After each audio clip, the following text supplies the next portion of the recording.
السلام علیکم دوستوں، آج ہم ہماری دنیا کے سب سے پہلے انسان اور ہمارے سب سے پہلے نبی حضرت آدم علیہ السلام کے بارے میں جانیں گے۔ دوستوں، ایک مرتبہ اللہ اپنے فرشتوں کو بلاتے ہیں اور کہتے ہیں کہ میں زمین میں ایک خلیفہ بنانے والا ہوں۔ فرشتے کہتے ہیں کہ کیا آپ زمین میں ایسے مخلوق پیدا کریں گے جو زمین میں فساد مچائیں اور خون خرابہ کریں، حالانکہ ہم آپ کی تسبیح اور حمد و تقدیس میں لگے ہوئے ہیں۔ پھر اللہ نے فرشتوں سے کہا میں وہ بات جانتا ہوں جو تم نہیں جانتے، اور اللہ نے آدم کو سارے نام سکھا دیے۔ پھر آدم کو فرشتوں کے سامنے پیش کیا اور اللہ نے فرشتوں سے کہا اگر تم سچے ہو تو مجھے ان چیزوں کے نام بتاؤ۔ پھر فرشتوں نے اللہ سے کہا آپ ہی کا ذات پاک ہے، جو کچھ آپ نے ہمیں دیا ہے اس کے سوا ہم کچھ نہیں جانتے، حقیقی میں آپ ہی علم اور حکمت کے مالک ہیں۔ اللہ نے آدم کو کہا تم ان کو ان چیزوں کے نام بتا دو۔ چنانچہ جب آدم نے ان کے نام فرشتوں کو بتا دیے تو اللہ نے فرشتوں سے کہا کیا میں نے تم سے نہیں کہا تھا میں آسمان اور زمین کا بھید جانتا ہوں، اور جو کچھ تم ظاہر کرتے ہو اور جو کچھ چھپاتے ہو مجھے اس سب کا علم ہے۔ اور جب اللہ نے فرشتوں سے کہا کہ آدم کو سجدہ کرو، چنانچہ سب نے سجدہ کیا سوائے ابلیس کے۔ اللہ نے ابلیس سے پوچھا جب میں نے تجھے حکم دے دیا تو تجھے سجدہ کرنے سے کس چیز نے روکا؟ تو ابلیس نے یہ جواب دیا تھا میں اس سے بہتر ہوں، تو نے مجھے آگ سے پیدا کیا اور اس کو مٹی سے۔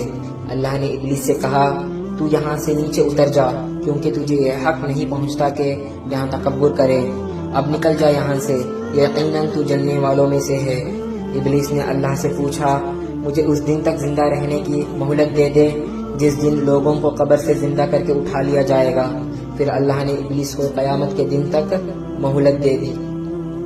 ابلیس نے اللہ سے چیلنج کرتے ہوئے کہا اب چونکہ تو نے مجھے گمراہ کیا ہے اس لیے میں بھی قسم کھاتا ہوں کہ میں بھی ان انسانوں کی گھاٹ لگا کر تیرے سیدھے راستے پر بیٹھا رہوں گا، پھر میں ان پر چاروں طرف سے حملہ کروں گا، ان کے سامنے سے بھی، ان کے پیچھے سے بھی، ان کے دائیں طرف سے بھی، ان کے بائیں طرف سے بھی، اور تو ان میں سے کچھ لوگوں کو اپنا شکر گزار نہیں پائے گا۔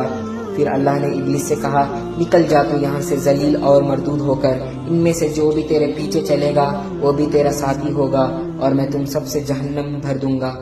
پھر اللہ نے آدم اور اس کی بیوی کو جنت میں رہنے کو کہا، اور اللہ نے ان سے کہا وہاں جو چاہیے جی بھر کے کھاؤ، مگر درخت کے پاس مت جانا ورنہ تم ظالموں میں شامل ہو جاؤ گے۔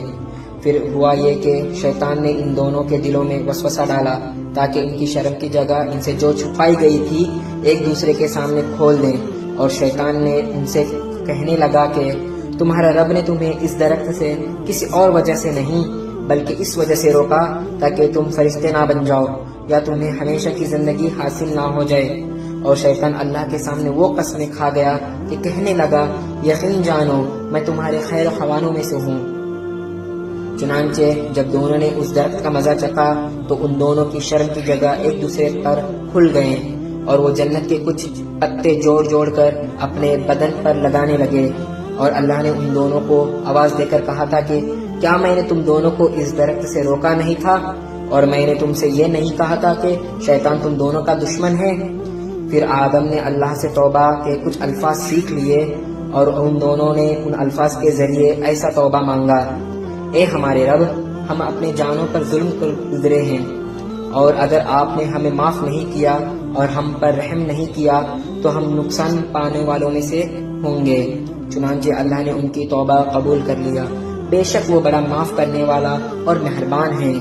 اور اللہ نے آدم اور حوا اور ابلیس سے کہا تھا اب تم سب یہاں سے اتر جاؤ، تم ایک دوسرے کے دشمن ہوں گے، اور تمہارے لیے وہاں ایک حد تک زمین میں ٹہرنا اور کسی قدر فائدہ اٹھانے کے طے کر دیا گیا ہے۔